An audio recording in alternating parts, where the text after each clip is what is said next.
Hello, Geshe. Hi, everybody. Again, I'm very happy to see you all. I hope that you are all well. Great to meet in these circumstances. In Israel, the winter has started. It's getting cold in our, relatively cold. I hope it's not cold in your place. Well, for us, less than 20 degrees is cold for me. Sorry. Thank you all so much. I'd like to remind you, please, please, please don't be shy to ask questions. It's so helpful. We have a review every week and we start with the answers to the questions, and it's so helpful and beneficial. So let's do it. And that's it. Let's have a good session. Thank you, Geshe, so much for being here and teaching us. We are so appreciative. Thank you. All right. Yes. Thanks, Leora. Okay, so I'll start. Maybe I'll start with something different because, well, next Sunday is Christmas. That is the second day of Christmas. And as it turns out, my family, they're celebrating and they'd be very offended if I wasn't there. So I decided to cancel next week's class, but have it, well, next Sunday's class, but I want to have it on Monday. Monday is all over. Would everyone be all right to do it on Monday evening? I mean, for those who are not there, you could always get the recording, listen to the recording. But yeah, Saturday doesn't work. So Sunday really is best. Same time? Same time as usual. First, I thought for a moment to just totally cancel it, but I'm going to go through everything again and I'll split it into two parts, not everything on refuting the self. And so that's 60 verses. I'll do 30 today. And I don't want to have a long break in between to do the next 30. So that's 27? Pardon? That's 27th. That's right. Okay. Yes, Monday the 27th. 24, 25. Yeah, Monday the 27th. So please remember. Anyway, doesn't matter if the worst that can happen, Sunday, there's nothing. So, and maybe if you have a way to put it in your group to remind everyone, that'd be great. All right, I wanted to just get this out of the way before I forget. So don't have to say it right away. Okay. And then, well, someone has just joined us. So anyway, now you know, no class next Sunday, Monday, same time, same place, but yeah, Monday. And please just make the announcement again. Thank you. All right, so let's start with meditation.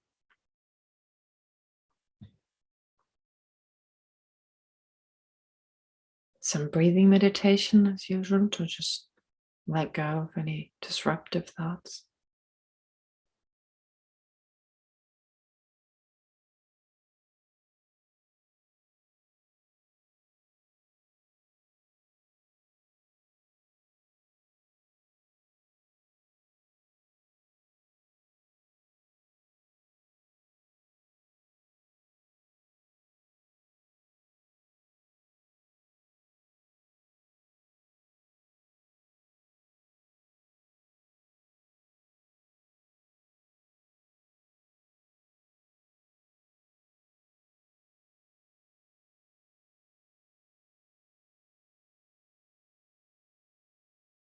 So then visualize in the space in front of you an emanation of all the positive qualities that you can attain yourself.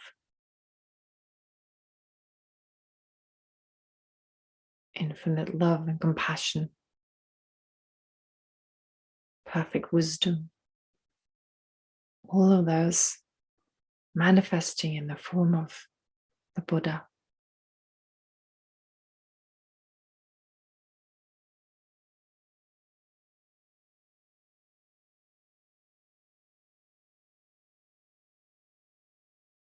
Whose body is made of pure light and who's dressed in the saffron robes of a fully ordained monk.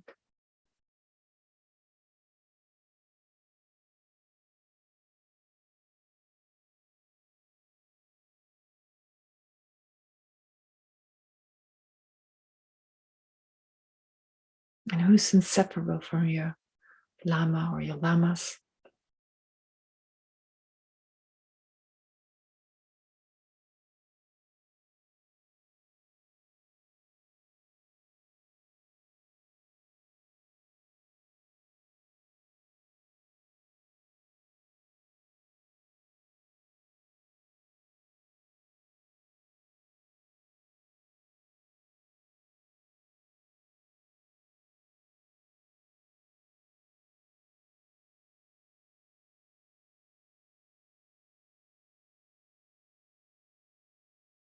And likewise, in the space above you, right in front of you, surrounding the Buddha,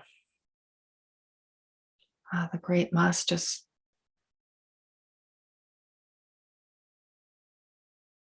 of the past and the present,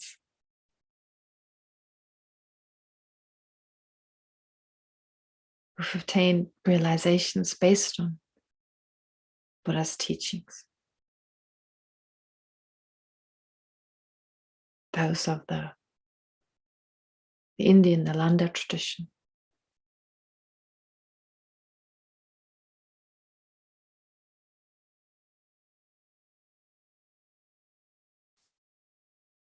the Indian Pali tradition,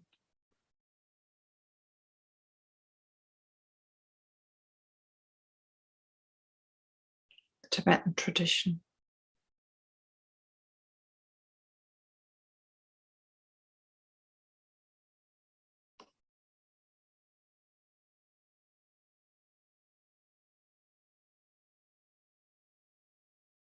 and from the other different Buddhist traditions.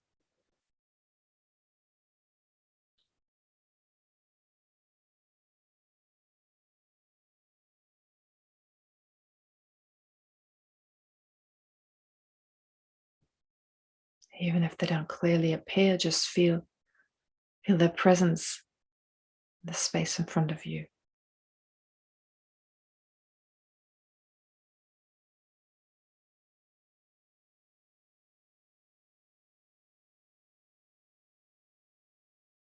And again, they're inseparable from your Lama or your Lamas.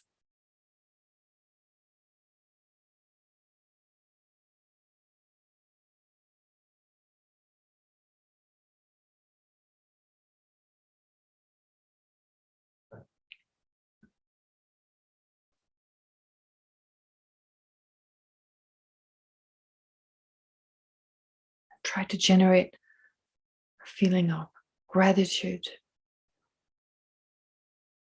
and joy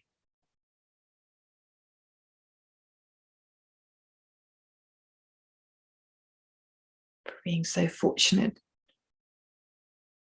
to have met these great beings, even if just in the form of visualization.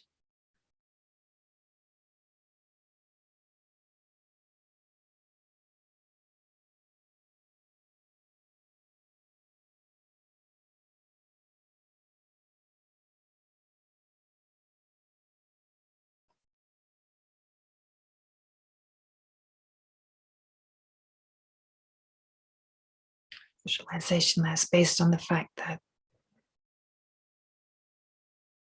their minds, their mental streams are still around.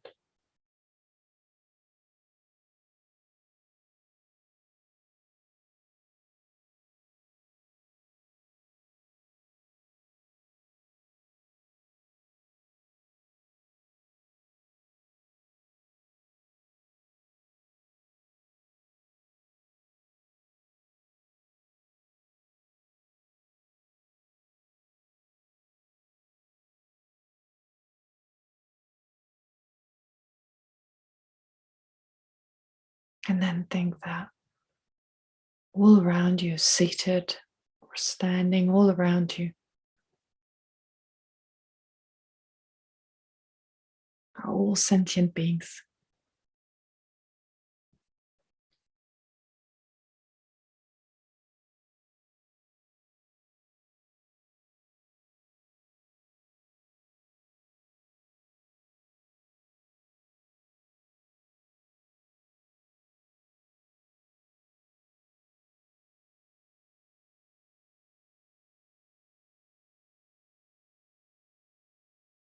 with all their different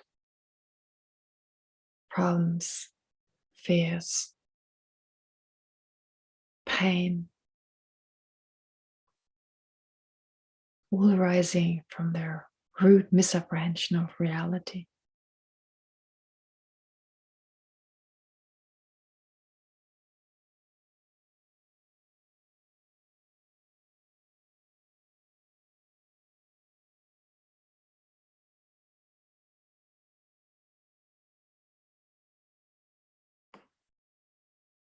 They were totally under the control of their afflictive emotions.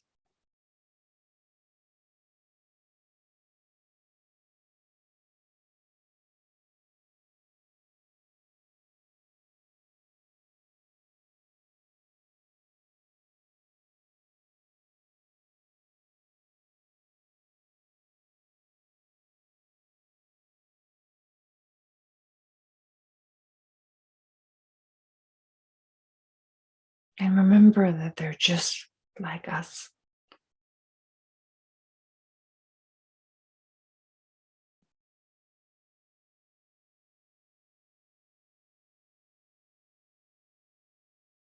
Conventionally, from the point of view of the nature of their mind.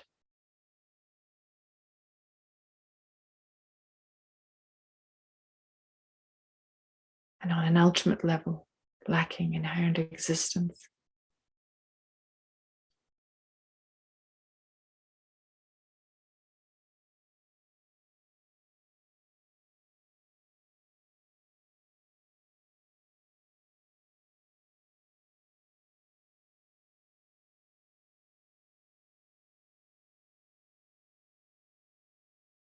And so based on that, try to generate affectionate love towards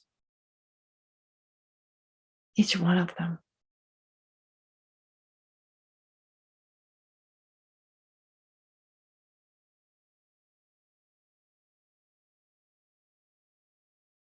A feeling of closeness, acceptance, and deep affection.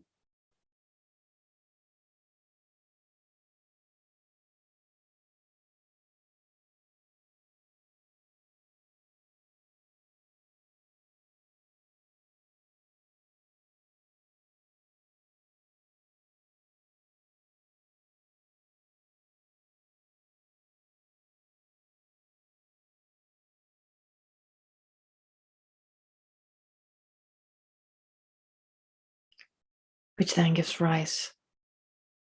way to great compassion.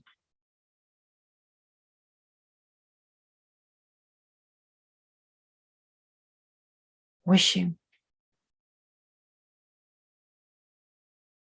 all sentient beings to be free from all the limitations, from everything that keeps them from being liberated.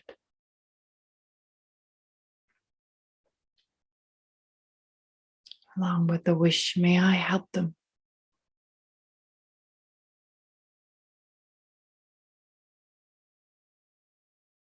That they're able to free themselves from those endless limitations.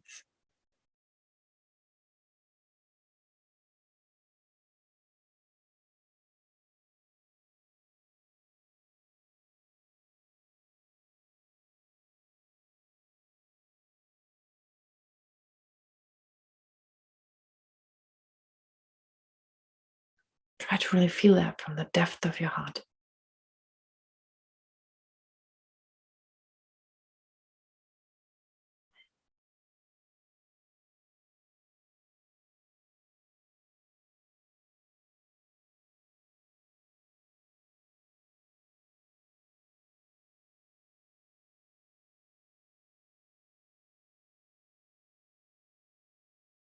And then your aspiration grows stronger to become determination to help all sentient beings become free from whatever prevents them from attaining liberation or even enlightenment.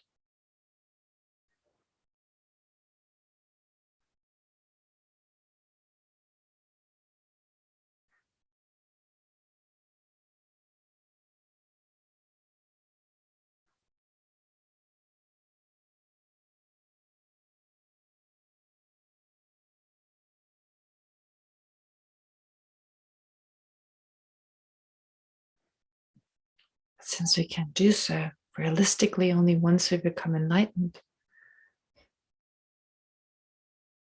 generate bodhicitta, the aspiration or even determination to become fully enlightened for the benefit of each and every one of those limitless sentient beings surrounding us.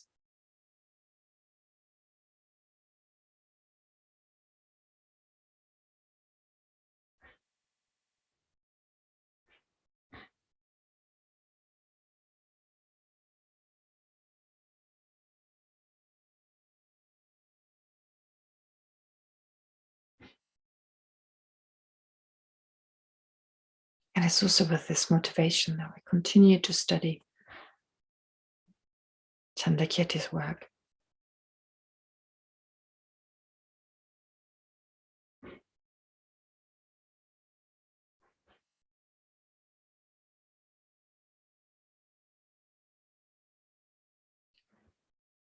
And then without letting go of the mind of enlightenment, let's recite the prayers together. I go for refuge until I'm enlightened to the Buddha, the Dharma, and the Supreme Assembly. By the accumulation of merits, of practicing generosity and so forth, may I become a Buddha to benefit all sentient beings. I go for refuge until I'm enlightened to the Buddha, the Dharma, and the Supreme Assembly. By the accumulation of merits, practicing generosity and so forth, may I become a Buddha to benefit all sentient beings. I go for refuge until I'm enlightened to the Buddha, the Dharma, and the Supreme Assembly. By the accumulation of merits, of practicing generosity and so forth, may I become a Buddha to benefit all sentient beings. And then in order to strengthen our love and compassion, may all sentient beings have happiness and the causes of happiness.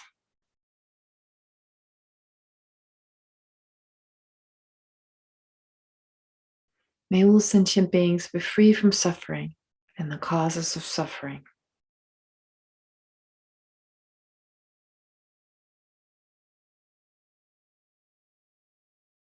May all sentient beings never be separated from happiness that is free from suffering.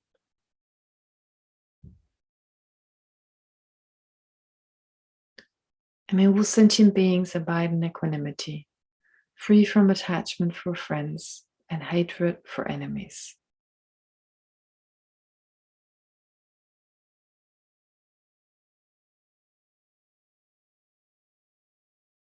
And then with the same sense of joy, devotion, and gratitude directed at the front visualization, reverently I prostrate with my body, speech, and mind.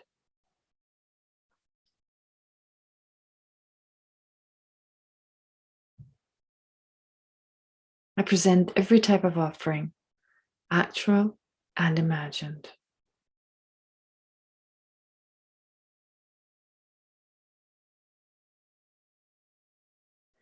I declare all my negative actions accumulated since beginning this time.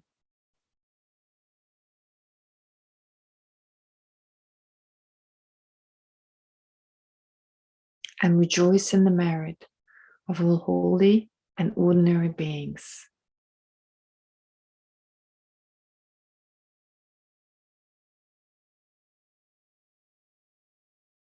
Please remain until the end of cyclic existence.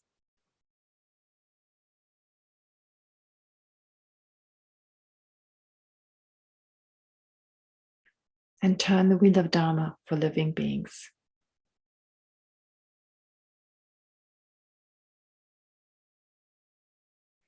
I dedicate my own merits and those of others to the great enlightenment.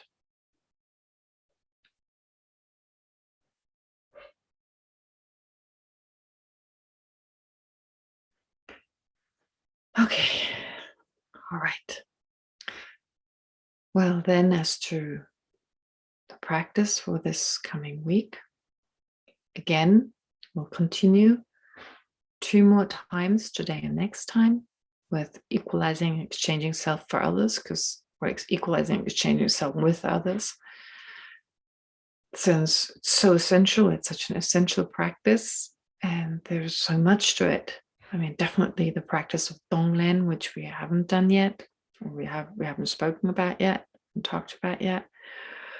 But then so far I've been not going all the way in terms of what I ask you to do, just kind of carefully exchanging yourself with another person. But this time I want you to go all the way.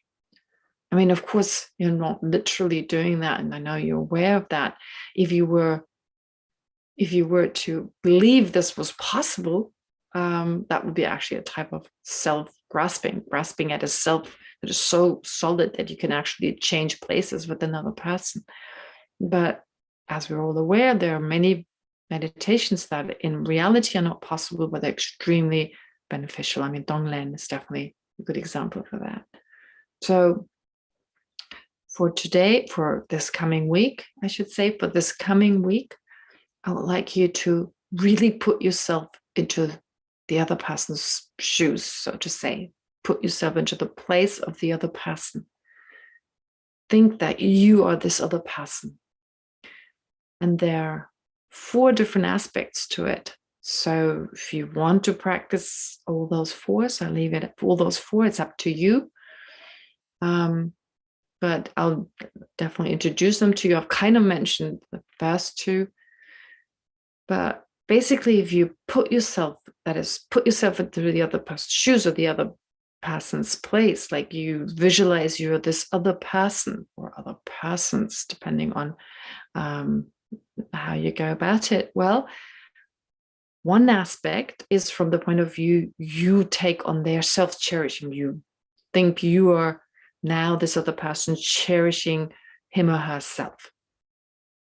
Or you take on this body of this other person and the mind of the other person. So your body now is your mind. That's number 2.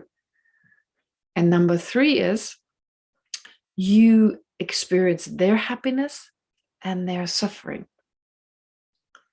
And number 4 is you're married, your positive and negative actions, you're married, and your negative karma, that's yours now. They're married, their positive and negative actions become yours.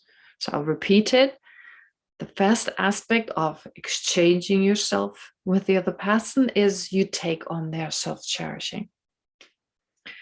The second aspect is it's your mind, your body that you now experience that is now become yours. Thirdly is you experience their happiness and suffering. And thirdly, now you have their positive and negative actions. That is the imprints, the karmic seeds left by all those. Okay, so those are the aspects that you can reflect on, you should reflect on in terms of, especially, I guess, if you're like in the meditation and there's someone you have a hard time with, someone you feel resentment towards, deep resentment that has been there the whole time. Maybe you hold a grudge because of something they've done. They've insulted you just a few days ago. It's something pretty superficial, but still to work with that. Someone you envy, if you envy someone, you resent them for having something that you're attached to. So any form of resentment is good. So anyone really, basically, you have a hard time with, that would be definitely a good object for doing this meditation, but also other people. I mean, as many people as you can, and try to do it definitely in your meditation. And then if you can, in your daily life, as much as possible. And at the end, do some Donglen meditation. You're probably all familiar with the meditation of Donglen. Dong means to give, Len means to take, which usually translated as the meditation of giving and taking. And so what you're supposed to visualize is you visualize that self-centeredness, which is the root cause of all our trouble. Well, besides self-grasping, but one of the main causes of all our trouble, as Shantideva says, as it's said in the Guru Puja, for instance, is our self-centeredness. So visualize that in the form of black smoke in the center of your heart. Some like to think of it as a rock, as a dark, heavy rock, whichever feels more comfortable. So it's in the center of your heart. And you use your breath now. You visualize that all the suffering, all the negative actions, all the burden that other sentient beings carry, you visualize that as you breathe in, you take them on. They move towards you again in the form of black smoke. Some take black light, whichever feels more comfortable. It's totally up to you. Through which medium you visualize this, well, dark attitude, dark, well, unhappiness, non-virtue, and so forth. And it comes together it flows into your heart. And as it enters your heart, in which is your self-centeredness, it destroys that self-centeredness and gives way to love and compassion. And then as you breathe out, you give out this love, compassion, all your happiness in the form of white, clear light, or light is probably best, or clear kind of smoke. And you visualize that to go out and touch all sentient beings, giving them peace of mind, happiness, and pacifying their problems, their sufferings, and so forth. So that's the visualization. Of course, there's more explanation given in other places, so you can read about it if that's comfortable.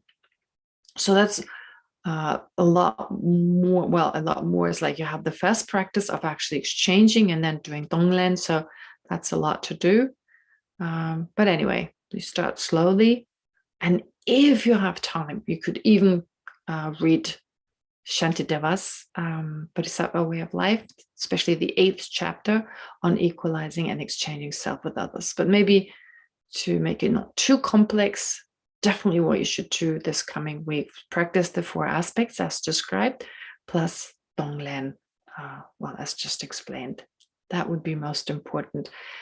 And of course, don't forget, first thing in the morning, generate bodhicitta, you generate the mind of enlightenment before you do anything else, any other practice, I should say. I mean, if you open your eyes, that's best. If you can really do it first thing in the morning, like I said, stick it on your alarm clock or somewhere on your toothbrush, so that's there right from the beginning. But definitely start your practice with it. Possibly, if you receive the instructions from His Holiness, do the Sava Yoga Bodhicitta meditation. And again, as you continue to practice, possibly throughout the whole day, practice of equalizing and exchanging self with others. That is now exchanging self with others, basically, plus Donglen. Always start if you can, and also definitely finish with bodhicitta. Okay, that's it. That's enough for this coming week. And then the summary. All right, now I did get some questions. I really appreciate that. Very good questions, interesting questions. And I thought about answering them, but then I thought, well, there's little time left, not enough time left to do the summary. And I thought, well, it's better I do the summary first, just to go over this particular topic that we've been going through as part of entering into the middle way, refuting the self, to go through this once, and then hopefully also that helps you to answer your questions anyway. But then I'll make time, of course, to answer them once we're done with this. So today I'm planning to go through the first. Well, there are 59 verses altogether, verse 120 to 178 or 79, I think. Anyway, so those are the verses on refuting the self, one of the main topics, most important topics of Chandrakirti's work. And I'll do 30 verses today and 30 verses next time. Next time, don't forget, the class will be on Monday, not on Sunday. Change the time, change the date, just not the time. All right, so I hope that's okay with your questions. I hope that you can wait, but yeah, it's better to do it in all in one go. All right, so let's start right away. Page 100, verse 120. Maybe we can have the verses on the screen so you could follow. Thank you. All right, that's the first verse. That's the introduction to this particular topic, telling us that the yogis, the practitioners, those who practice the Dharma, they come to realize that all the afflictions, all afflictive emotions, and all faults, everything that's wrong with our life, all our sufferings, in particular the suffering of birth, aging, sickness, and death, they have arisen from self-grasping, not understanding reality. Okay, so the self-grasping, the root misapprehension, ignorance. This type of mind, and that's really important, I've said it before, is a mind that has, in a way, two objects, a focal object and an apprehended object. So that's important, that it focuses on the conventional, the existent I, the merely labeled I. So it focuses on something that exists, say that is the self, and it apprehends that to exist inherently. It apprehends that existent self to be an inherently existent self, an inherent self. All right, so that's important to distinguish between, because everything that's about to come, it's important. If you don't understand that difference, it can be confusing. There's a focal object, that's the existent self, and then that is misapprehended. And it's an innate type of mind, an innate mind that naturally arises for all of us. And that is the root of everything. We have lots of other misapprehensions. We have other afflictive emotions. This is also an afflictive emotion, that root ignorance. But that is the root. It is the root of samsara. So now we're going to go through this self, the object, the object of that mind, in particular, the non-existent self. So the existent self is apprehended to exist in a way in which it cannot exist. So basically the mind perceives a non-existent self based on a self that does exist, based on this focal object that is the existent self. And actually all Buddhist schools, they accept that there is a self that exists and a self that doesn't exist. And here we're interested in first remove, that is rebutting, refuting, rejecting the self that doesn't exist, and of course then establish the self that does exist. But it's important to start with establishing how the self does not exist before we can establish how it does exist. And the text goes through the same sequence. The first 30 pages are basically about negating that which is extra, that the self that is impossible. Then the next pages, the heading is, well, what is the self? What is this? How does the self exist as something dependently designated? All right. So the first 30 pages I'll do today. And what is also important, and you remember that this exists, the self, the non-existent self, the inherent self, that is the main object, the apprehended object of the root self-grasping. Well, in order to establish that it doesn't exist, we need to analyze it. We need to consider the possibilities, certain extremes that would arise if the self existed in that inherent fashion. So when I say self-grasping, we all have that self-grasping, we all have that mind. And even if that self-grasping that actively apprehends the self to exist that way, well, even if that's not active, at least it appears to us always when we think of I, and we think of I a fair amount of time every day.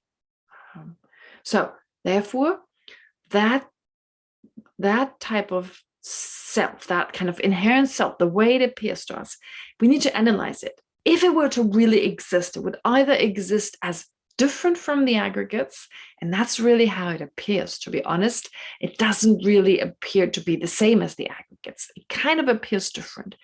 So we're kind of a little bit kind of different, but not so different. That's kind of like an in-between thing, the way it appears to our mind. But anyway, if it really existed inherently and concretely, the way it appears to us, it would either be totally different from the aggregates, or it would be one with the aggregates. And then if it exists inherently, if it exists as one with the aggregates, well, then there are different possibilities. Each of the aggregates are the self, or the collection is the self, the shape is the self, the unique shape in particular of the body, that would be the self. The self would be dependent, that inherent self would be dependent on the aggregates, or the aggregates dependent on it, or this inherent self would possess the aggregates. These are all different possibilities that need to be analyzed. And that is what we do in this text. In fact, what I just mentioned, there's 7 extreme ways in which that inherent self would relate to the aggregates. Like I said, would be one or different, or one. The collection of the aggregates, one with the aggregates, so I should say different from the aggregates, one with the aggregates. The collection of the aggregates would be the self, or the shape of the aggregates. The shape of the collection of the aggregates would be the self. Then what else? The self would, the inherent self would depend on the aggregates, or the aggregates would depend on it, and the inherent self would possess the aggregates. So one of those extremes, and that's what we're analyzing. Chandrakirti mentions 7 extremes. Nagarjuna, in his Fundamental Wisdom, which is the text, the root text on ignorance, on wisdom, and of course entering into the middle way is a commentary on Nagarjuna's Fundamental Wisdom. So in Nagarjuna's Fundamental Wisdom, only 5 extremes are mentioned. The same that we have mentioned by Chandrakirti, except the collection and the shape. Collection and shape was added by Chandrakirti. So he added this further point of analysis, further extreme. And as you're probably aware, as there's a verse, very popular, very famous verse in the Fundamental Wisdom by Nagarjuna that expresses exactly these 5 extremes, or these 5 possibilities in which such a self exists. Okay, so I read this verse to you. Neither identical to nor different from the aggregates. The Tathagata is not in the aggregates, nor the aggregates in him. The Tathagata does not possess the aggregates. So what then is the Tathagata? This is based on the Buddha, but as His Holiness usually tells us, we should apply it to ourselves. So neither identical to nor different from the aggregates. The self is not in the aggregates, does not depend, therefore, on the aggregates, nor the aggregates in the self. The aggregates do not depend on it. The self does not possess the aggregates. And so what is then the self? That's those 5 extremes. We find them summarized in this verse. And as we've just heard, Chandrakirti added 2 more. Okay, and that's what we're going to go through. So that was rather a lengthy introduction, and I'll try to be a little bit quicker with the rest. Now, what do we start with? The first part is negating an inherent I, an inherently existent I, the way it appears to us. And then later, now we won't do this today, and then negating an inherently existent mind, that which is mine. So with regard to negating an inherently existent I, the text starts off with negating an inherent I, or inherently existent I, or a self that is different from the aggregates. That is asserted by non-Buddhist schools. We do feel it's kind of separate, but that sense of separation, like totally, because if it was separate, it would have to be separate all the way. And that is philosophically asserted by many non-Buddhist Indian schools. Now, nowadays, we could, if Chandrakirti were around the 21st century, he would probably also add the assertion of some modern philosophers / psychiatrists, psychologists, and so forth. I mean, what comes to mind is, for instance, Sigmund Freud's idea of the ego and the superego. I mean, that seems to also be like something totally separate, like a totally separate entity. But of course, Chandrakirti, being a 7th century Indian master, he now focuses on the assertion with regard to a totally separate self as asserted by the Samkhya, Vaisheshika, and so forth. So that's verse 121, verse 122. In fact, it's actually five verses. Altogether, it's 5 verses that negate the existence, starting with 121, rebutting, that is, rejecting the existence of a totally separate I. So first, in the first verse, it's the 2 schools, the first 2 lines. The Samkhya school is described here. So without going into all the details of these lines, so the first 2 lines are basically saying, well, the Samkhya school, they assert, roughly speaking, a permanent, partless, independent self.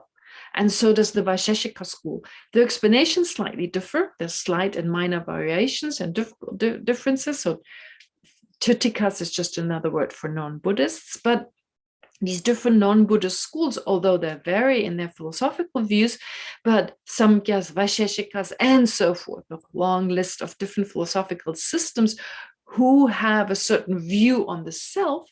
Well, when you look at their explanation, you can summarize them. You can summon up their explanations to mean that the self, Atman, exists as a permanent, partless, independent entity.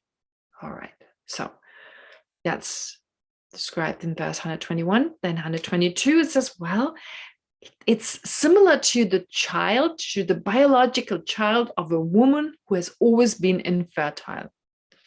Sounds a little rough, the barren woman. But anyway, it's like a woman who cannot have children.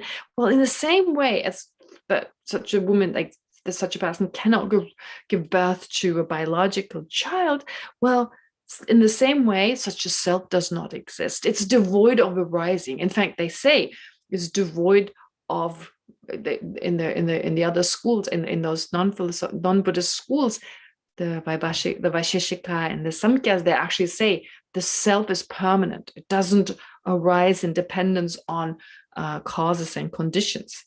And so from a Buddhist point of view, that's impossible to have such a permanent self. It's as impossible as the biological child of a woman who has always been infertile or who's never been able to have children. So it doesn't exist conventionally, and it doesn't exist ultimately. I mean, ultimately, definitely, and also conventionally, there isn't such an I. And therefore, it cannot be the focal object of our innate self-grasping. Remember, I said our self-grasping, our innate mind, there is an I that exists based on which a non-existent I is apprehended, right? It's the conventional I that our self-grasping, innately, automatically, instinctively perceives to exist inherently, perceives to exist as an inherently existent I. Now, that conventionally existent self, which is the basis for that view, well, it couldn't be this self as accepted by the non-Buddhist schools, that separate I, permanent, partless, independent, serves as that existent basis on which we experience self-grasping. Couldn't be, because it doesn't exist in the first place. Okay, that's 122. Then 123. What is the logical proof? What is the proof for establishing that such a self doesn't exist? Well, it is that it's not arisen.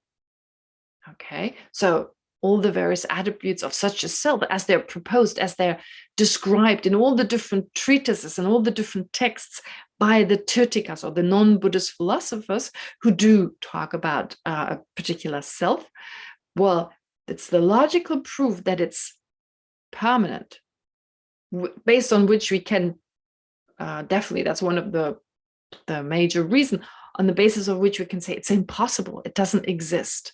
So none of the attributes, based on the fact that it's not arisen. Not arisen means not arisen in dependence on causes and conditions, which is just another way of saying that it's permanent. So therefore, none of the attributes on top of being permanent are in any way tenable, feasible. They don't make sense. Okay, so that's 123. 124.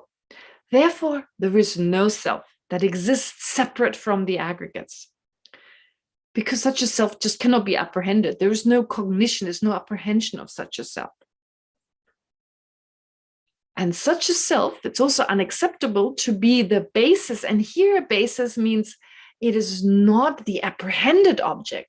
Previously, it was the focal object. It does use the word basis again, but what is meant here, and that's clear from the commentary, that in verse 122, it said this permanent, partless, independent self is not the focal object, that existent self of the self-grasping mind. Here it's saying it's also not the apprehended object. We don't have, in other words, with the self-grasping mind we have, the focal object is the self that exists. The apprehended object is an inherently existent self. It's not a permanent, partless, independent self. The reason being that a mind that holds on to a permanent, partless, independent self is not an innate mind, which means we're not born with that.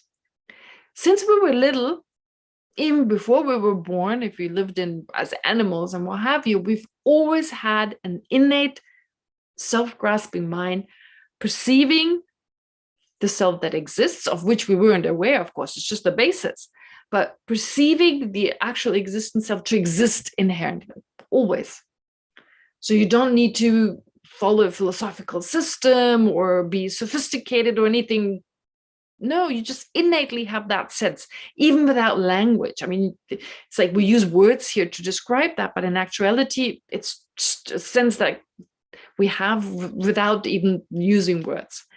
But if you perceive a permanent, partless, independent self, that doesn't arise innately. That is based on some philosophical understanding. So it's intellectually acquired, as it's usually called. So therefore, not only is this permanent, partless, independent self, as asserted by the non-Buddhists, not only is it not the basis for our self-clinging, for our self-grasping, it's also not the object of that, because it's even present in those unaware of such a self, of such philosophical view. Then verse 125, even those who have spent many eons in the animal realm and so on, do not perceive this permanent, partless, independent self, this unborn permanent entity. Yet one can see, one knows that this I clinging, that I grasping, that self-grasping still operates in those beings. So therefore, first of all, the self-grasp, that mind that grasps at the permanent, partless, independent self is not an innate mind. And altogether, we could say there's no self that is separate from the aggregates. I mean, he doesn't really give the reason that much, but it implies as much. But in the commentaries, definitely the reason is giving. And we can easily understand, well, there's such a permanent self. Even if it weren't permanent, I mean, totally separate from mind and body, why would we say we age? What would it mean we age, for instance? Like, how would the self age if it has nothing to do with mind and body? Why would I be thinking?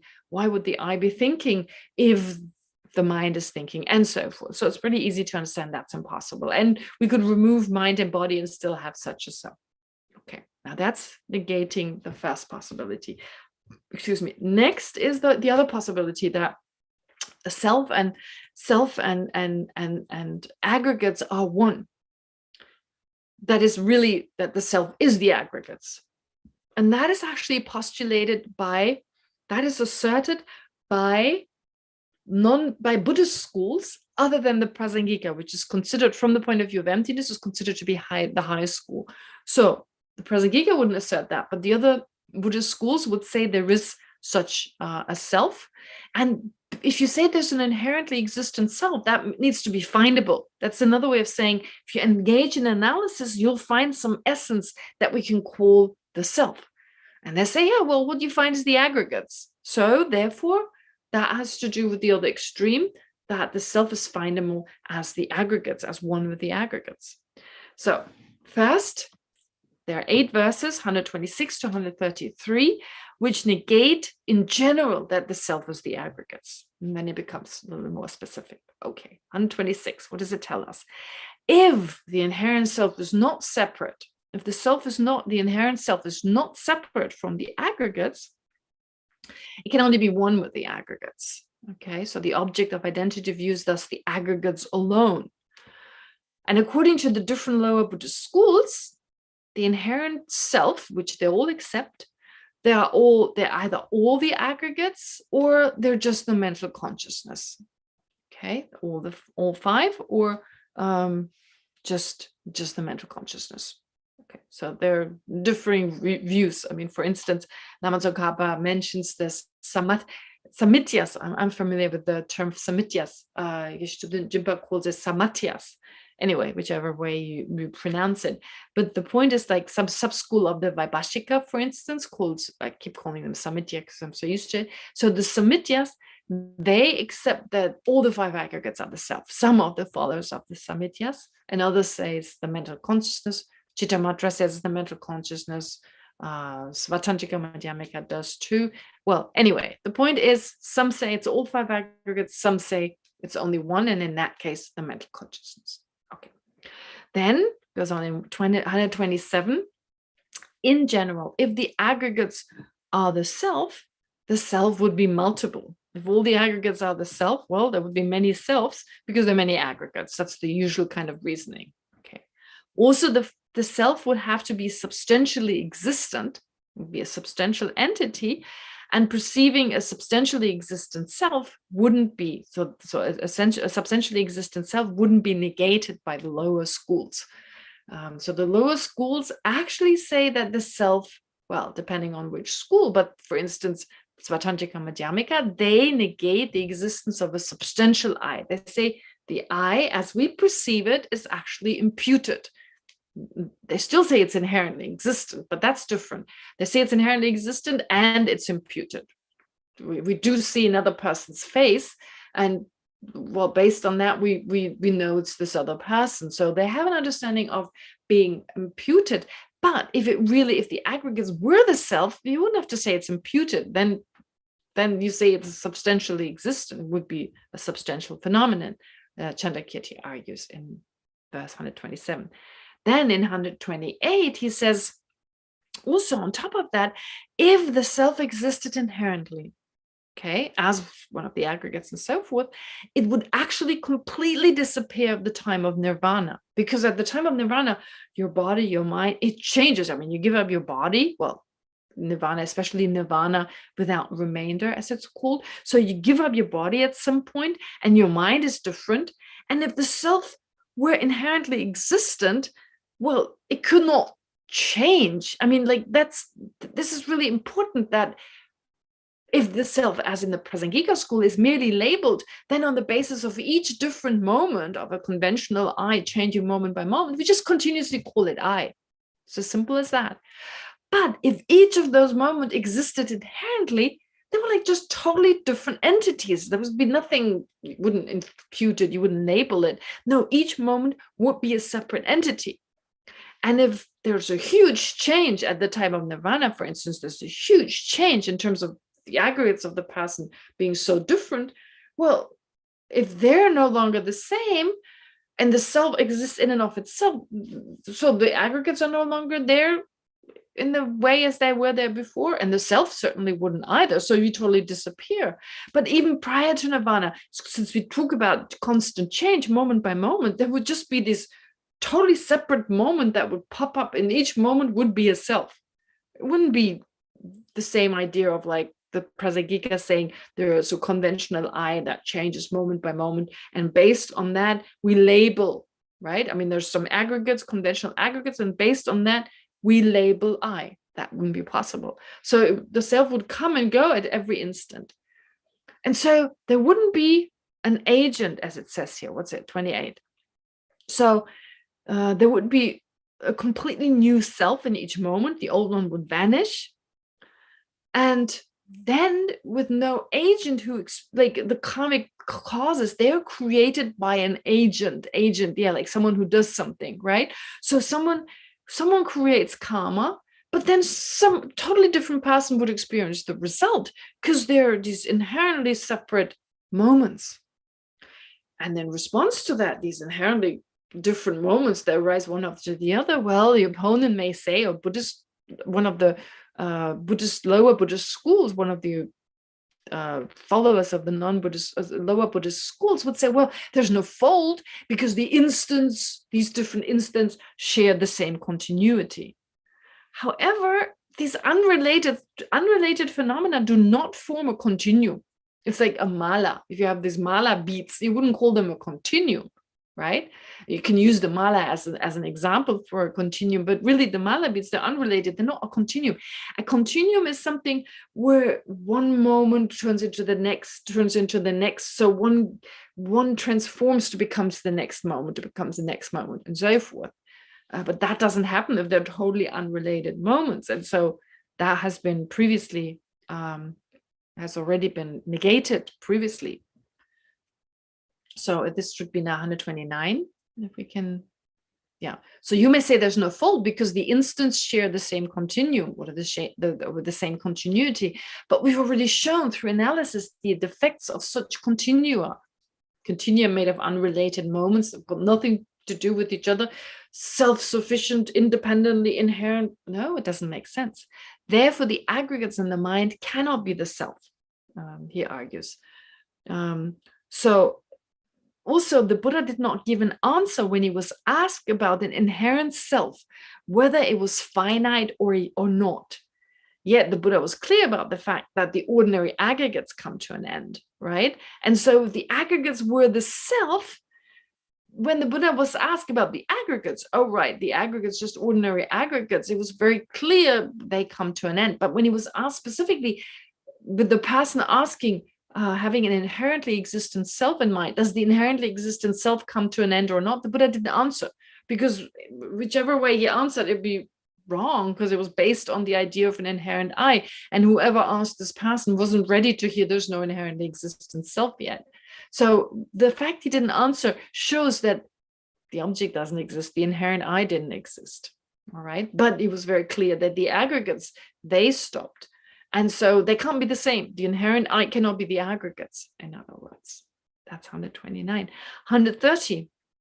Also, if the aggregates were the self, a yogi would perceive the non-existence of the aggregates when realizing the non-existence of the self. Okay, so Chandrakirti continues to argue, well, if you say the aggregates are the self, then actually, and here he's kind of stretching it a little bit, actually you would have to say, you, the opponent, would have to say, when the yogi sees the non-existence of then the yogi realizes no self, he would have to realize the non-existence of the aggregates, because the aggregates are the self. And someone may respond, no, but you don't merely see, you don't realize that the yogi, when realizing no self, doesn't realize the non-existence of self in general. It realizes that there's no eternal self. That is negated when realizing selflessness. That's what someone may say. But that would follow that the aggregates are not the self.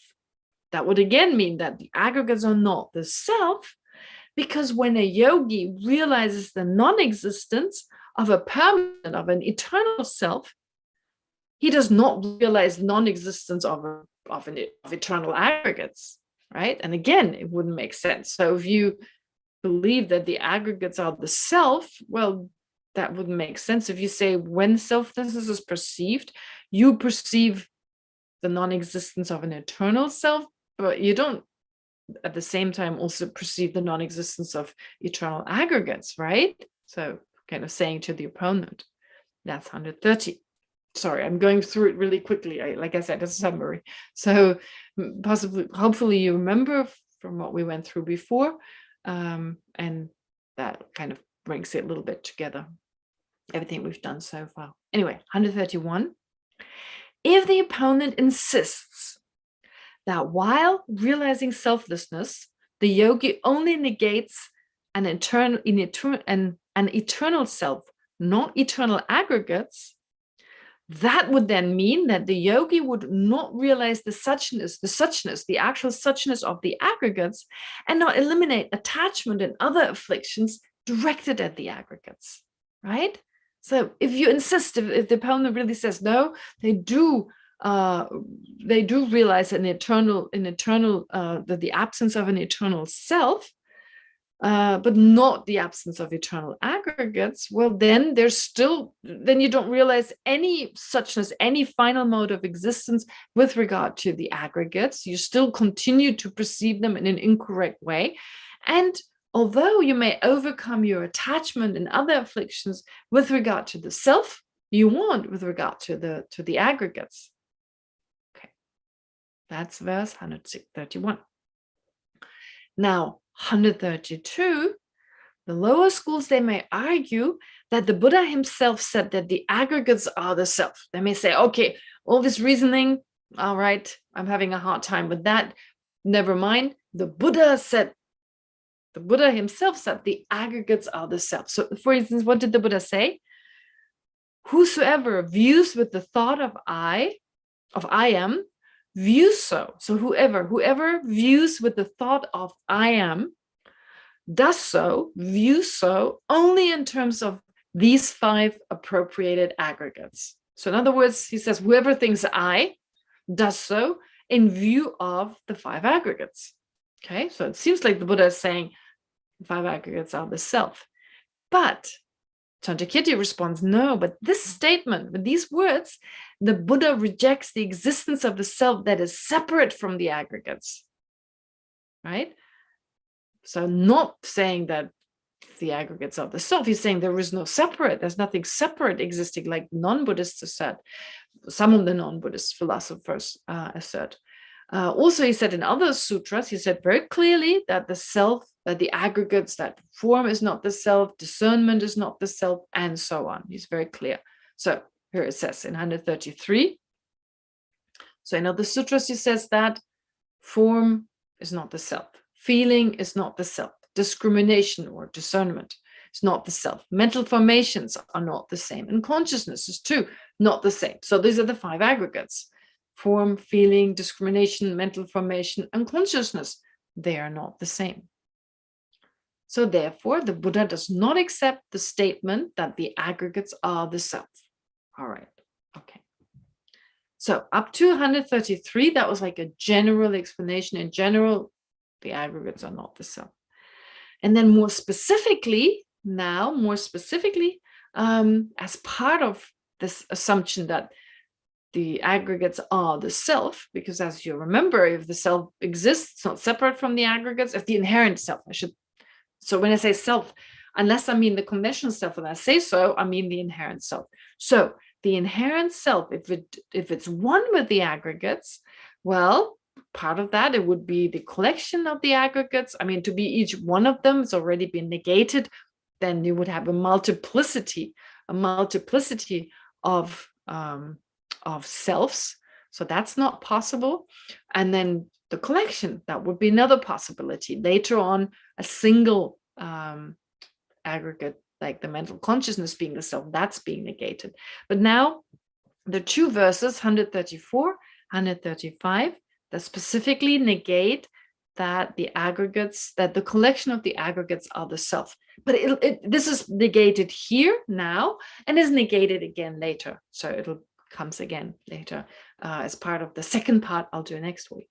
So if someone were to argue that the collection of the aggregates are the self, just as all the trees are the forests and not each individual tree is a forest, right? I mean, yeah, so the way this person puts it, they say all the trees are the forest, not each individual tree are the forest. So likewise, he says, not each individual aggregate is the self, which would mean you have multiple selves. No, all of the aggregates are the self. All right, but that is not correct. Chandrakirti argues, because the Buddha said that the self is the protector. It is that which tames, and it is a witness. The self is the protector, is the tamed and the witness. But that is not true for the collection. You don't say the collection of the aggregates is a protector. The collection of the aggregate is that which tames mind and body. And you don't say it's a witness. So where did the Buddha use these words? He said, for instance, very famous statement, you are your own protector. You are your own enemy too. When performing virtue or non-virtue, you are your own witness, right? Maybe it sounds familiar, as Holness often quotes this. He usually gives the first line, maybe the second, not necessarily all the 4 lines. But the Buddha himself has said, you're your own protector, you're your own enemy. And of course, we are our own witness, virtue and non-virtue. We may hide the virtue and non-virtue from others, but we are our own witness.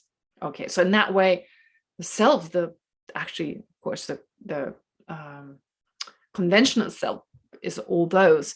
But if the collection of aggregates were the inherent self as asserted by the lower Buddhist schools, well, in that case, that'll be odd. Collection of the aggregates is your protector. Okay. Or another statement the Buddha gave was, or the Buddha made was, or through taming. So through taming on his self, well, the wise person attains the higher realms. So being that which tames. So through taming himself well, the wise person attains the higher realms. Okay.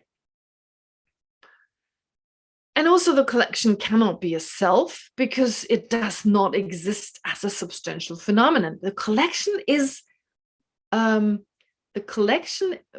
said to be a substantial phenomenon.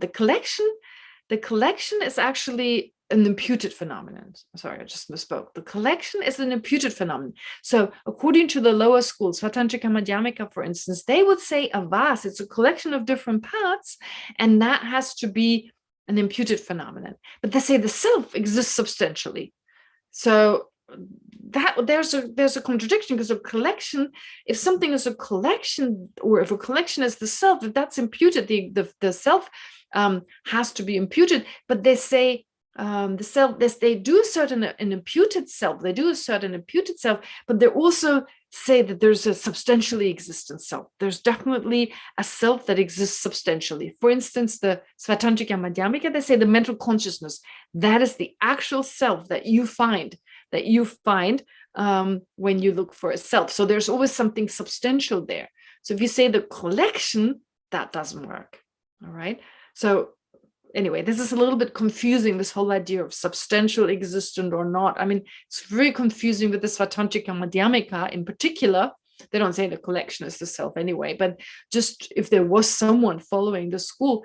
Anyway, so the point being, in the Svatantrika Madhyamika, for instance, they say that the mental consciousness exists substantially. That's the essential self. And then there's the imputed self.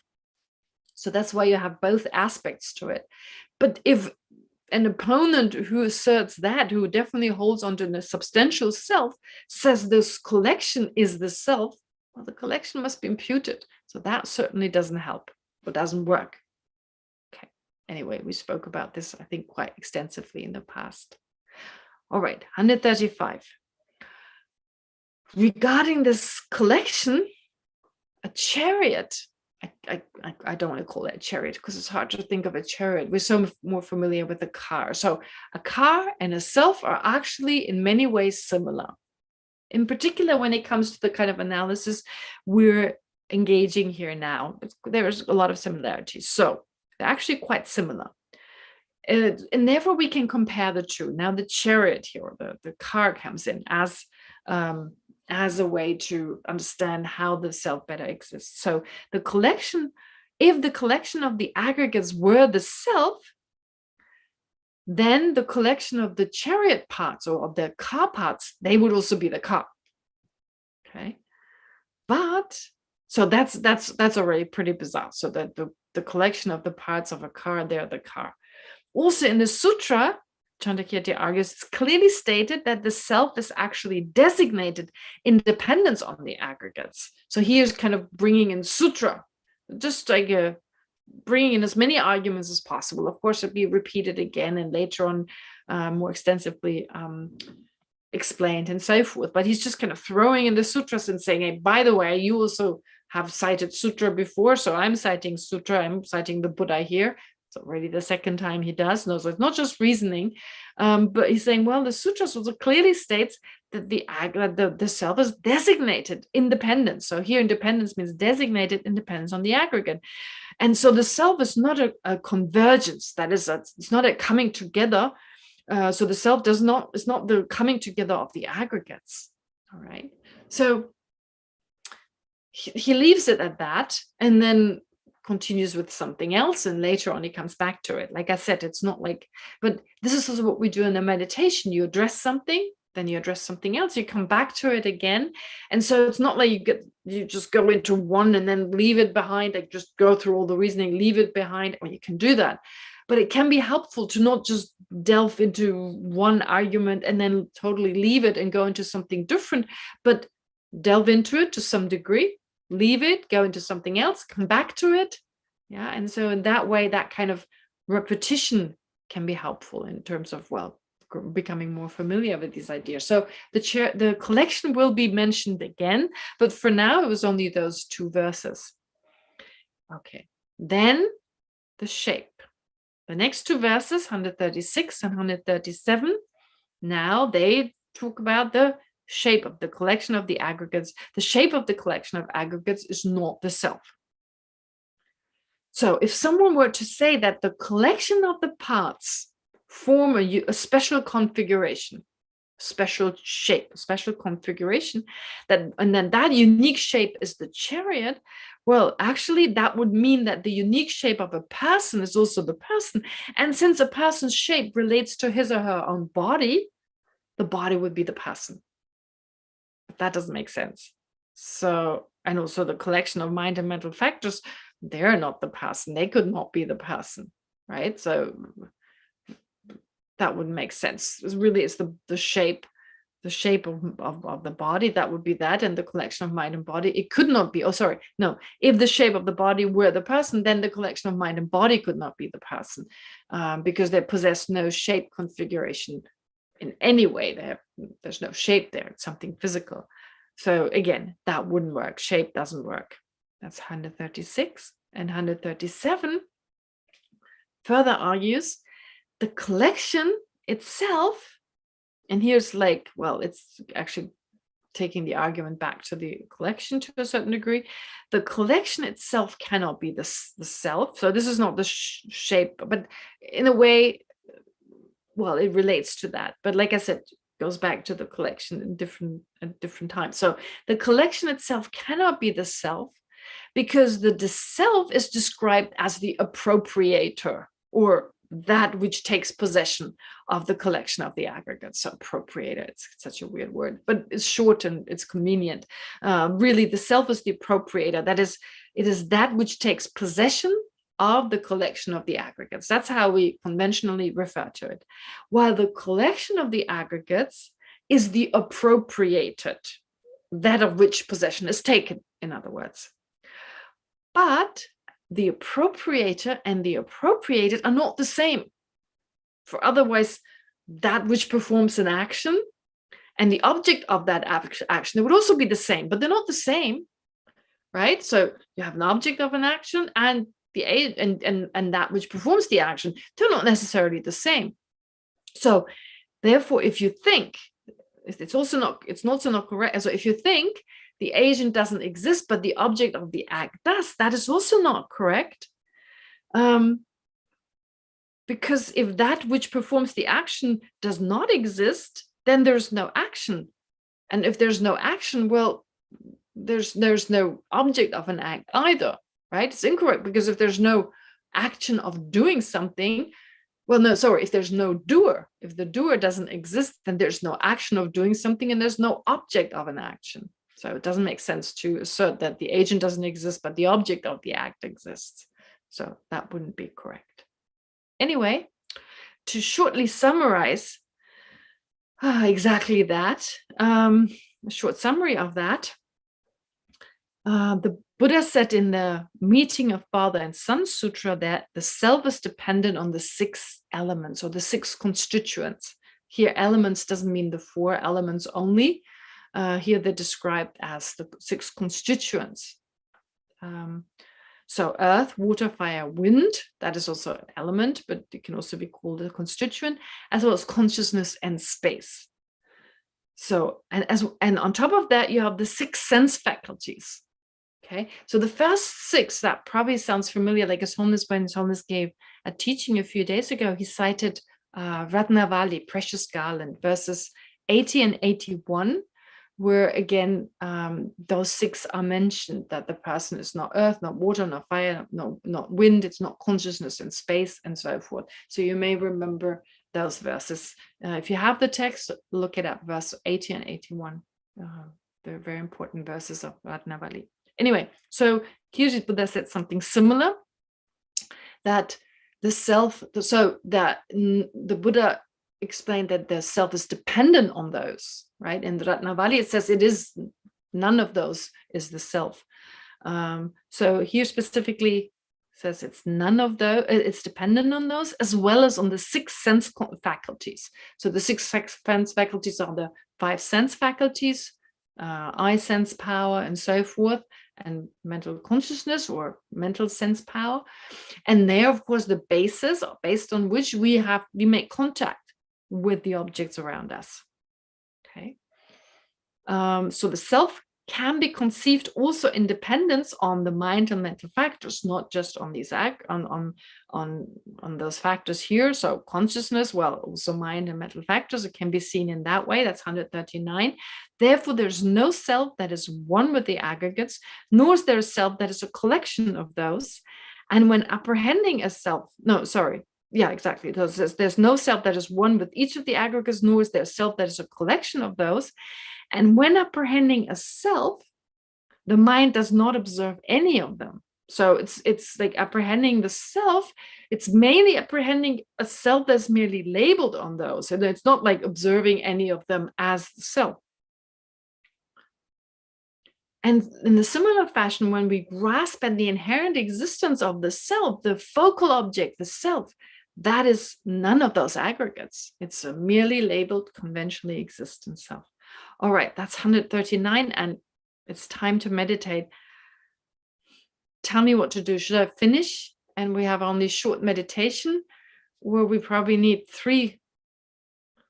We need 3 classes probably to go through everything, because I've gone already through it so quickly, and I have to finish 150 in order to be able to verse 150 in order to be able to do exactly half of it. So what would you like? Possibilities are fine. 3 classes is also very good. Okay. That helps. Well, maybe I have a raise of hands. You decide. Do you want to do a meditation? Please raise your virtual hand or your actual hand. Okay. That's enough. I do a meditation. Good. All right. All right. So then we'll take a little longer. And next time I'll answer some questions as well. In that way, yeah. I've got enough time. Okay. So let's meditate on exactly, of course, that as much as we can on what we went through, at least in a rough way, in a coarse way, a quick way. Starting with some breathing meditation.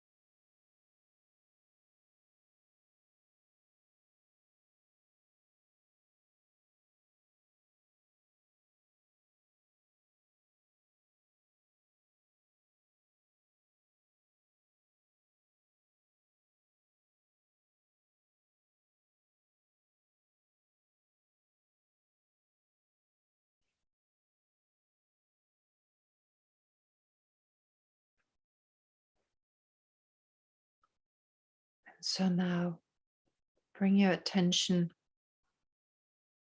to your own sense of I.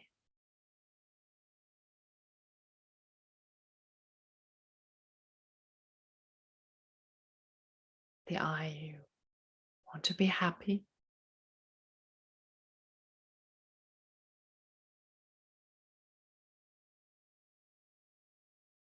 You want to be well, are worried about at times.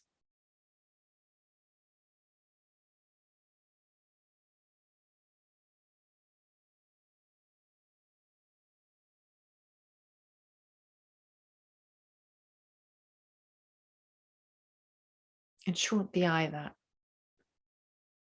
a lot of our activities revolve around.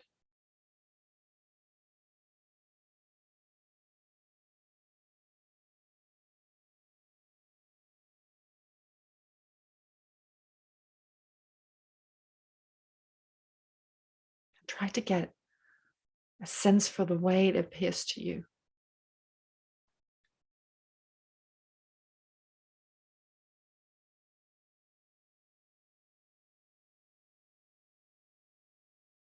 It's not really labeled, but as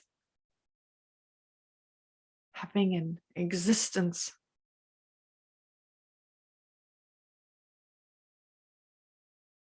above and beyond being just designated.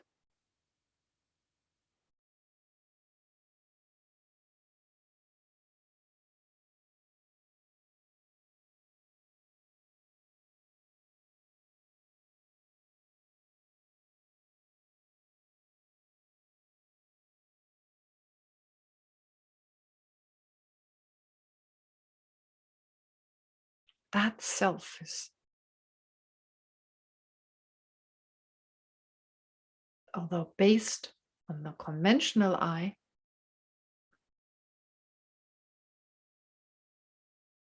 it's the self that is, it's the object of our self-grasping, innate self-grasping.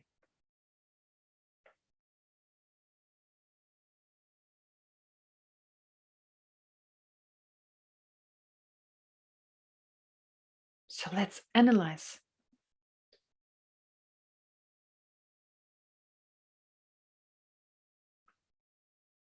Is it at all possible for it to exist the way it appears?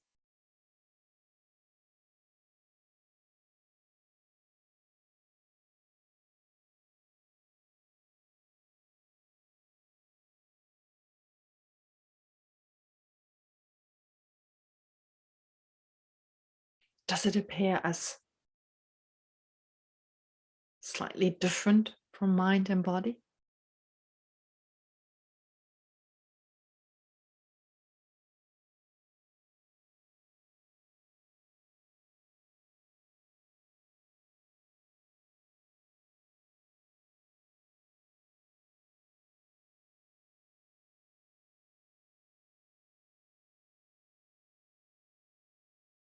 Well,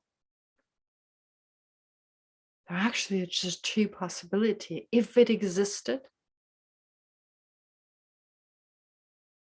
it would have to be either different from mind and body or the same, one with mind and body.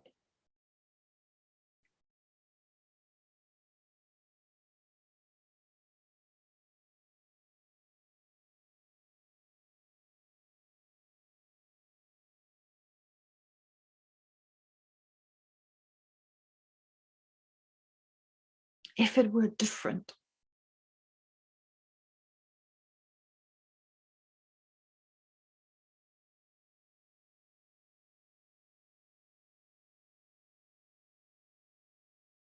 as asserted by many of the ancient non-Buddhist systems, Indian systems,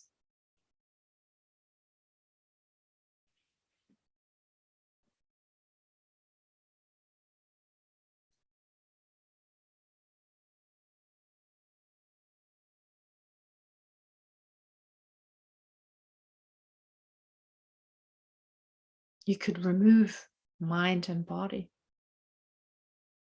and still have an I.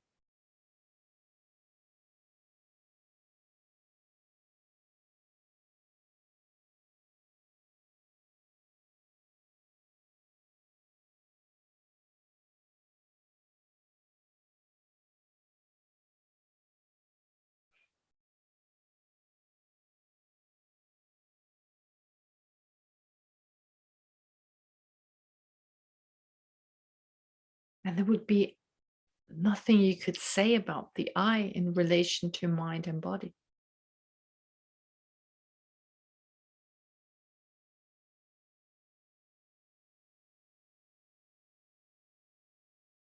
The I wouldn't be sick when the body is sick.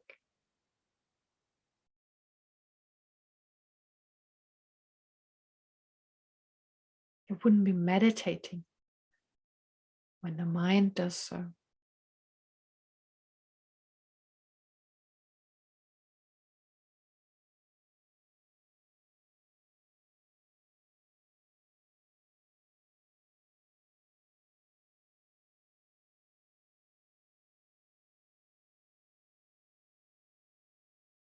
So that doesn't make any sense.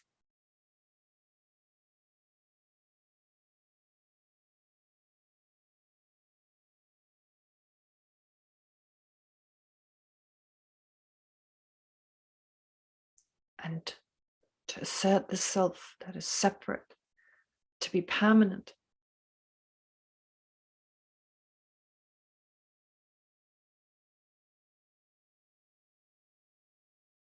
certainly doesn't make sense since it's obviously changing.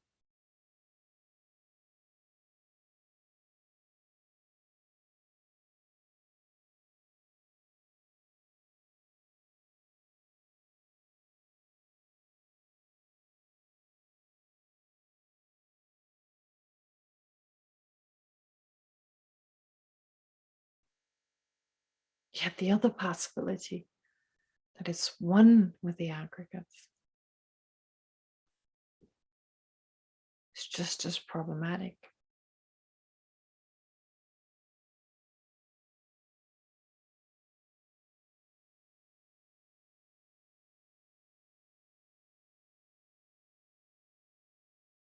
Is the I each one of the aggregates?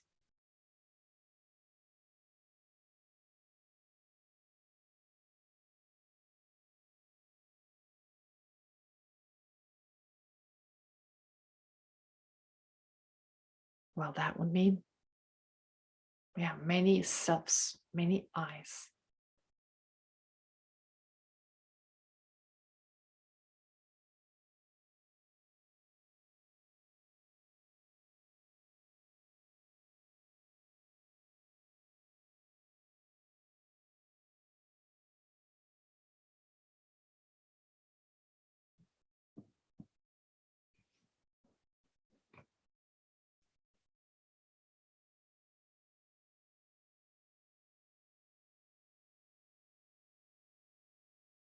Is it the collection?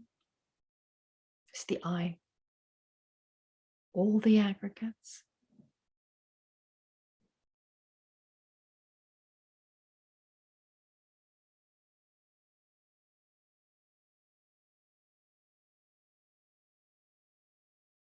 That may feel right at first.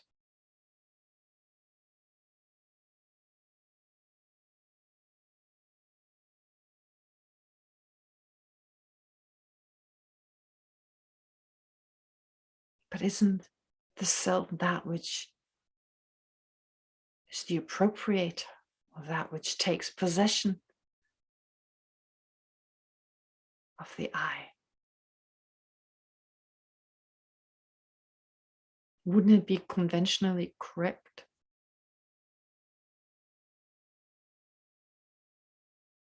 to refer to the self in that way?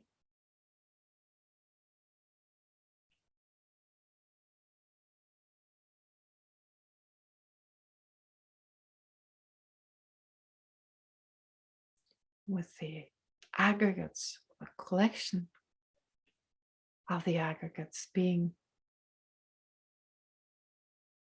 the appropriated,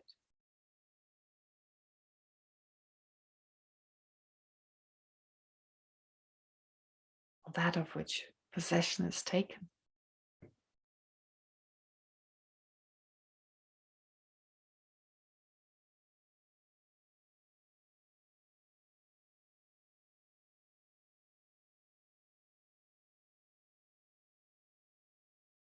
Those two different? How can they be the same?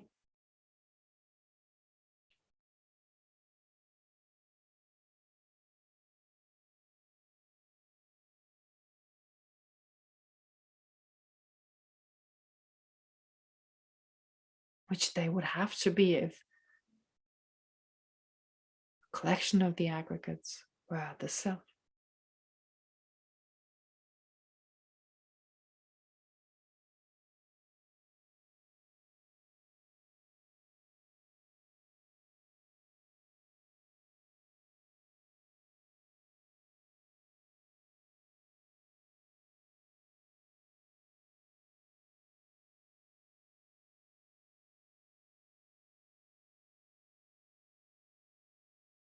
And also,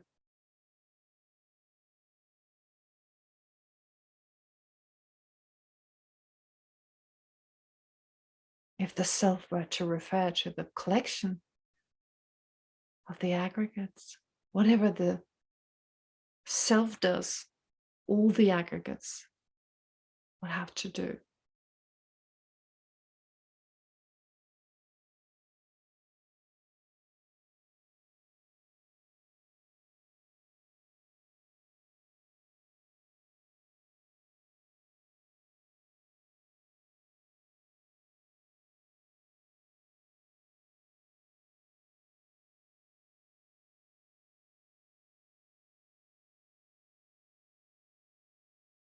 If the self, the I, were walking, all the aggregates would be walking.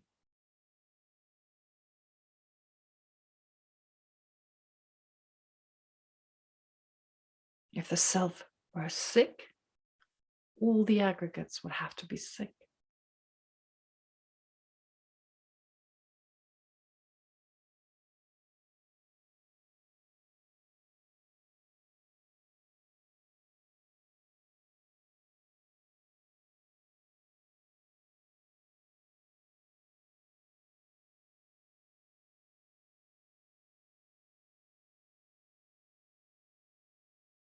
And in the case of another person's self, if I were to see another person or another self,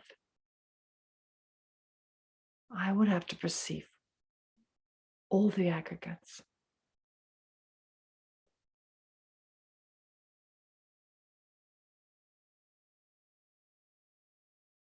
And if I thought of myself, I would have to think of all the aggregates.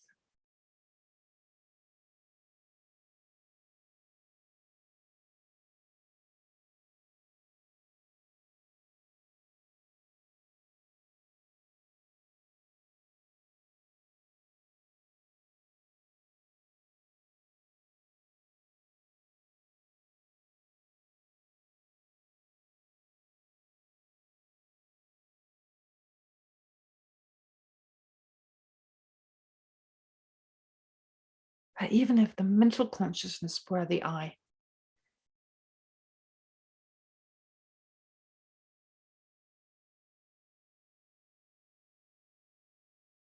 since the mental consciousness is obvious, such importance,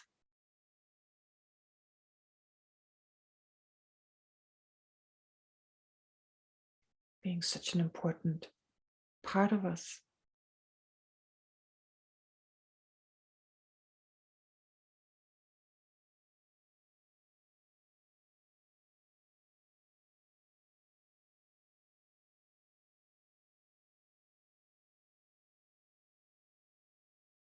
It would no longer make sense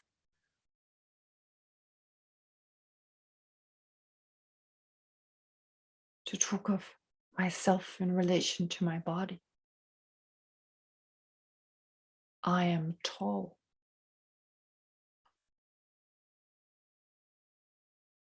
Wouldn't make any sense because the mental consciousness is not tall.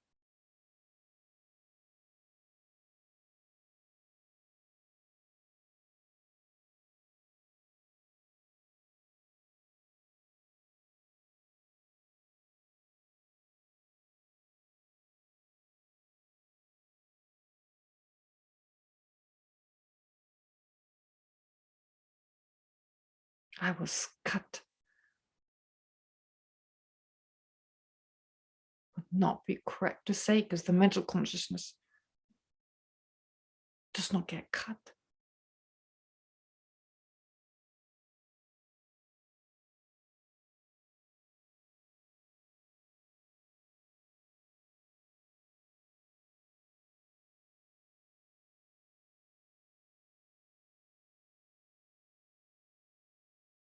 And I certainly couldn't perceive another person any longer because I cannot see their mental consciousness.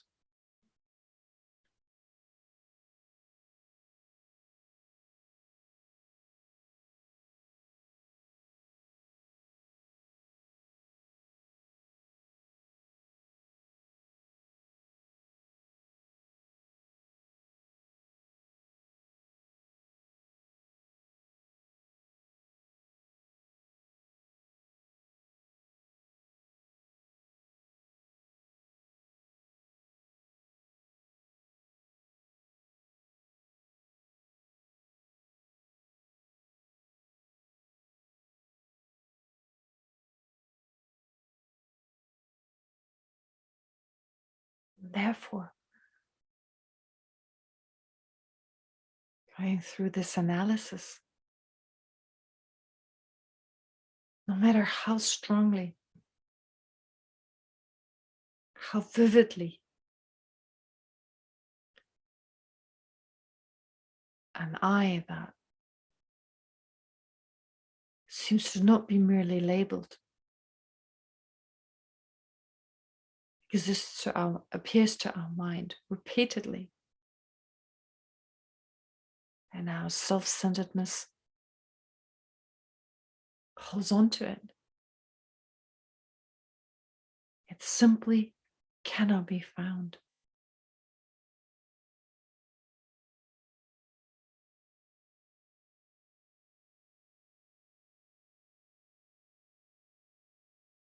It's like an optical illusion.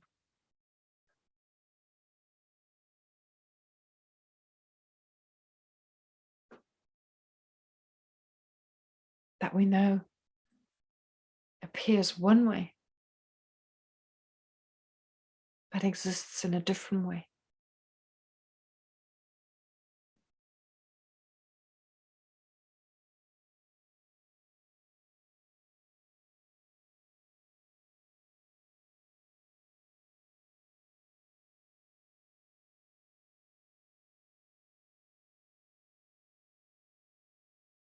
And just as we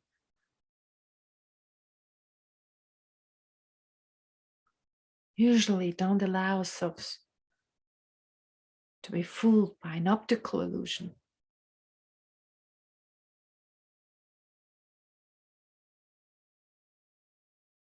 once we've understood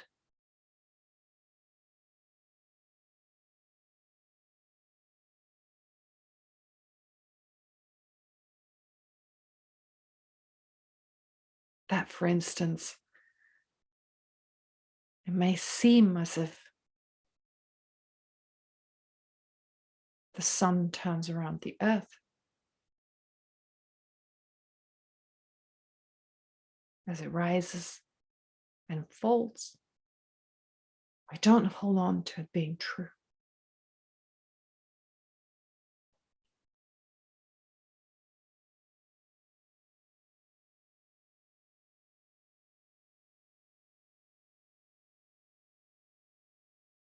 So shouldn't we do the same when it comes to the self?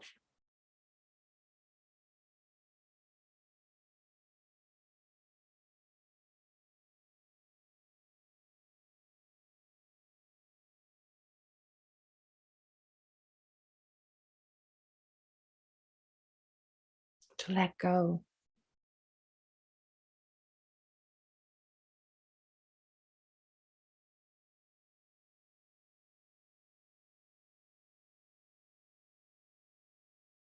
For attachment to an I, to a self that simply cannot be found.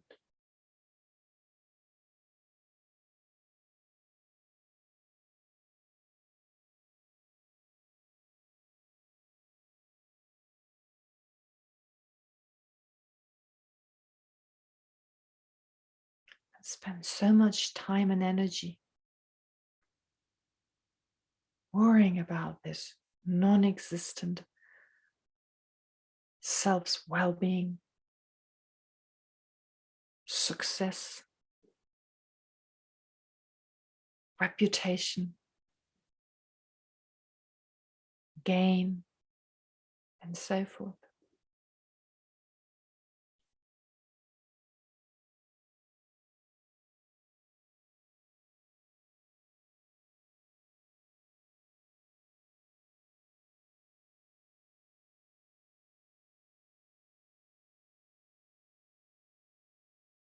And instead, spend more time and energy for the welfare of others.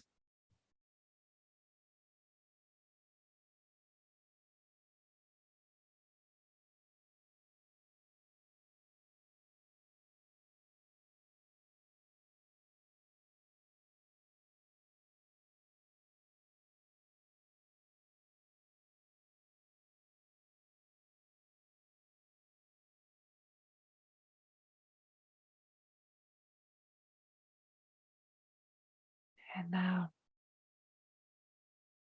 to conclude your meditation,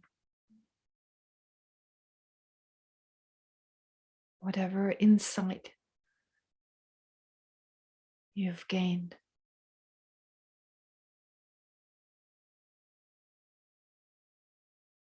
whatever feeling has arisen as a result of your analysis, apply a single point of concentration for a few moments to focus on that and allow for it to sink deeper.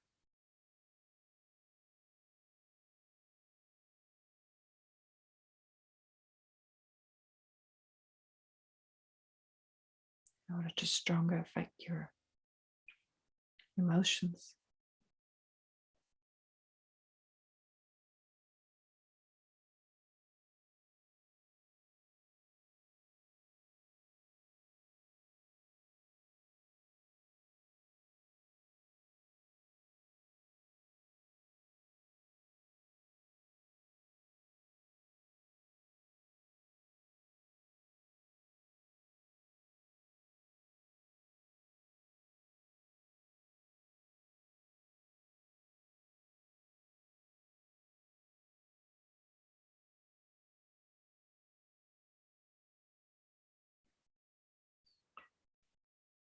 So let's now dedicate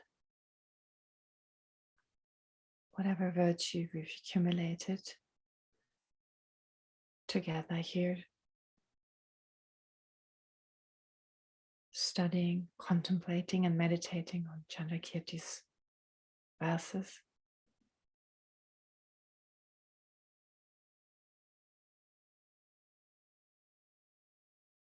May this become one of the causes needed to attain the fully enlightened state of a Buddha.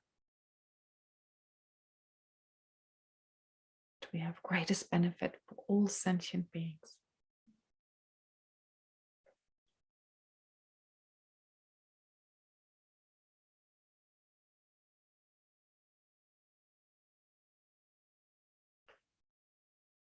And in the meantime, may it also cause our kind spiritual masters like His Holiness the Dalai Lama and all the other great lamas to have a very extremely long life.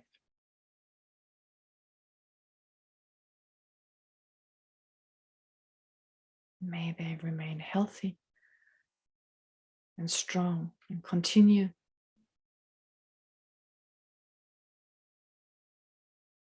to share their understanding, their realizations of the Dharma with all sentient beings.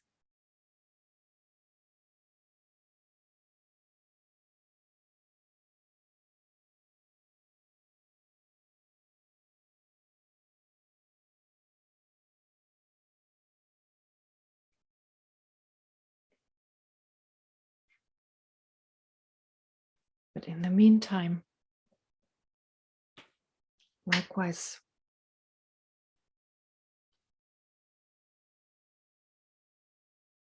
may all those who suffer from mental disease, mental problems, may they quickly find relief.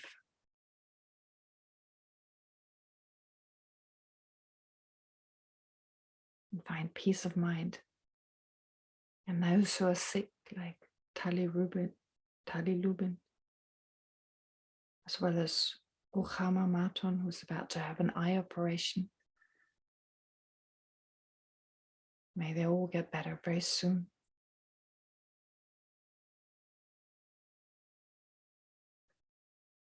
And likewise, the way Shantideva puts it in his prayer,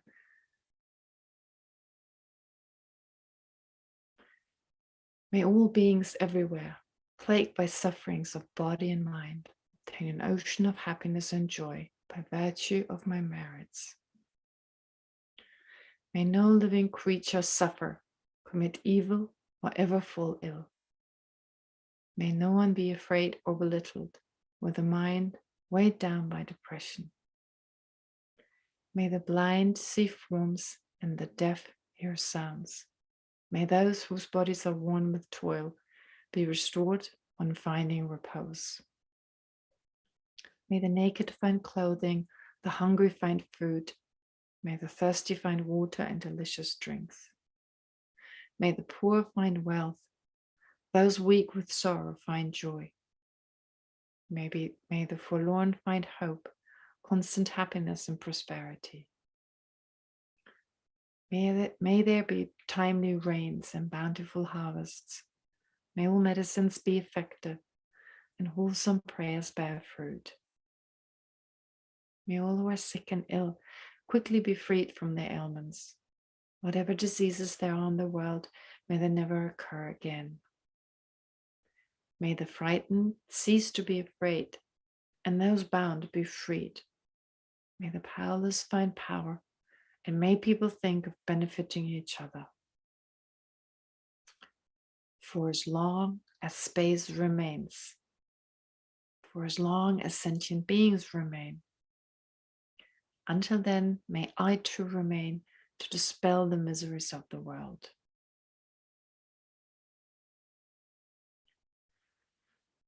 Okay, thank you. Well, all that's left is to remind you of what to do this coming week. It's particularly exchanging self for others in a more radical way. Please, if you can, read Shantideva's 8th chapter. Do the visualization in terms of the 4 aspects as mentioned before, the Donglen practice, and of course, keep practicing, keep generating the mind of enlightenment, just continuously to strengthen this habit. And then have a lovely week. And I'll see you again next Monday, same time. All right. Thank you. Merry Christmas, everybody. Oh, Merry Christmas. Happy Thank you. holiday. Okay. Thank you. Meet again before. Thank New you. Year. Okay, bye. Good night. Bye. Laila talk. Thank you, Lalato.